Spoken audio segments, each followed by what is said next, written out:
Et Cyril Manière, c'est le moment de la chronique de Pierre Vergès. Allez, rajeunissez-nous. Et Bruno est toujours avec nous, on le retrouve. 1971, quel âge tu avais, Philippe? 3 ans. Tu es stéphanois. Je suis stéphanois. Ce qu'il le dit pas, mais il a été champion de France avec Saint-Estève en 1989. Et là, on revient, c'est un club créateur, fondateur de des Dragons catalans, Saint-Estève. Donc le premier titre de Saint-Estève, c'était en 1971. C'est un club qui a été créé le 25 juillet 1965 par Étienne Nou, les frères Castagny, Jean-Claude Combe. Ils ont été rejoints par les deux Robert Ribes et Robert Chauvet.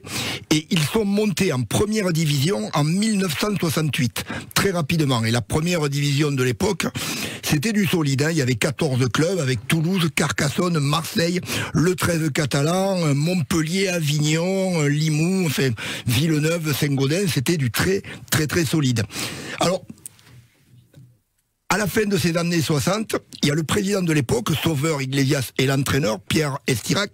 Ils ont recruté des joueurs qui étaient un peu des décidants des deux clubs du phare du département, 15 et 13, l'USAP et le 13 catalan. Et ils ont joué un peu sur ce sentiment de revanche. Donc, en plus, c'était le premier club de village qui montait dans une division d'élite. Aujourd'hui, c'est commun, notamment rugby à 13. Mais à l'époque, c'était très exceptionnel. Ils montent en 1968. En 1971, ils terminent leur saison deuxième de la phase régulière. Donc, qualifiés directement pour les demi-finales, ils battent Toulouse et ils se retrouvent en finale contre Saint-Gaudens avec une équipe incroyable. Ribert, Molinier, Brunet, c'était l'ancienne première ligne de l'USAP.